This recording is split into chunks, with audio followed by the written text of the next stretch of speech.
보수 정권에서 보수 인사 등용하는 것이야 당연한 일입니다. 그러나 새 총리 후보자로 발표된 문창극 전 중앙일보 주필은 보수라기보다 극우에 가까운 언론인이었습니다.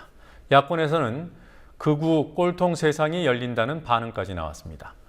진보 교육감들이 대거 당선되자 교육감 직선제를 아예 폐지하자는 요구가 여당에서 계속 나오고 있습니다. 박근혜 정권이 말로는 통합과 소통을 되풀이하지만 지향점은 명확히 극우 쪽으로 보입니다. 취재 PD 연결해서 알아보죠. 김희주 PD. 네, 김희주입니다. 박근혜 대통령이 오늘 새 총리 후보로 문창극 전 중앙일보 주필을 지명했습니다. 정치권 반응 어땠습니까? 여야의 반응은 극과 극이었습니다.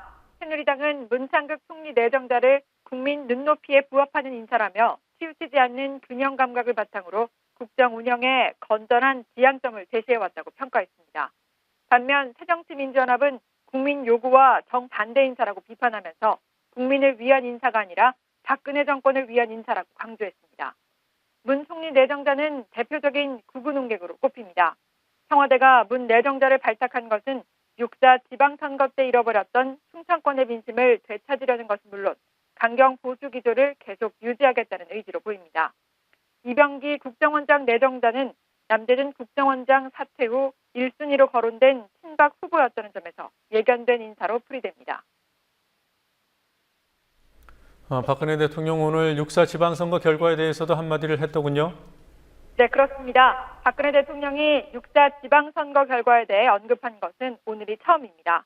박 대통령은 선거 결과를 두고 겸허히 받아들인다며 과거부터 쌓여온 적폐를 바로잡아 새로운 대한민국을 만들어달라는 국민의 뜻이라고 평가했습니다. 또 국가 개조를 언급하며 이번이 마지막 기회라고 생각하고 정부, 국회, 지방자치단체, 시민사회가 뜻을 같이해 힘을 모아야 한다고 강조하기도 했습니다. 새누리당이 교육감 직선제를 폐지하자 이런 요구를 계속하고 있습니다. 오늘도 논란이 있었어요. 네, 새누리당은 교육감 직선제에 문제가 많다며 직선제 대신 임명제로 전환하자고 주장하고 있습니다. 주호영 새누리당 정책위의장은 선거제도 개선을 위한 당내 TF팀 발족까지 준비하고 있습니다. 민주연합은 이를 두고 선거 불복이라며 반발했습니다. 장병환 민주연합 정책위의장은 선거에서 패배한 뒤 아예 선거를 폐지한다는 속내를 드러낸 것이라고 비판했습니다. 류은혜 민주연합 원내대변인도 여야 합의로 직선제가 도입될 때 주 정책위의장은 이를 제기하지 않았다며 상황에 따라 입장을 바꾸는 것은 권력으로 교육을 통제한다는 의도라고 강조했습니다. 그리고 새정치민주연합이 오늘 검찰에 항의 방문을 갔더군요. 어제 수사 결과 발표 때문인가요? 네, 그렇습니다. 민주연합 의원들은 대검찰청을 찾아 남북 정상회담 회의록 불법 유출에 대한 검찰의 수사 결과 발표를 비난했습니다.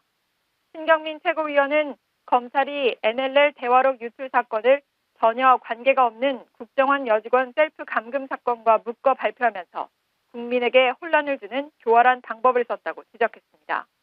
또 국가적 문건에 손을 대도 아무 문제가 없다는 나쁜 선례를 남기게 됐다고 검찰을 비난했습니다. 민주연합은 이후 브리핑을 열고 검찰을 만나긴 했지만 정문원, 김무성, 새누리당 의원을 제대로 조사하지 않았다는 느낌을 받았다고 총평했습니다.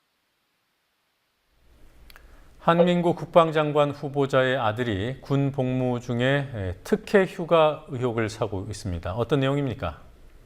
네, 김광진 민주연합 의원이 한민구 국방장관 후보자 아들이 군 복무 중에 64일의 휴가나 외박을 사용했다고 밝혔습니다.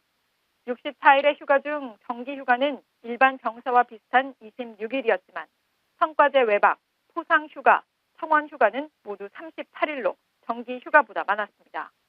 김 의원은 한 후보자가 국방부에서 실제 국장을 하던 시기와 아들의 군 복무 기간이 일치한다며 부대장의 허가가 필요한 청원 휴가 등이 많다는 점에서 특혜 의혹에 대해 해명이 필요하다고 주장했습니다. 논란이 되자 한 후보자는 보도자료를 내고 어떠한 특혜도 없었다고 반박했습니다. 지금까지 국민TV 뉴스 김희주입니다.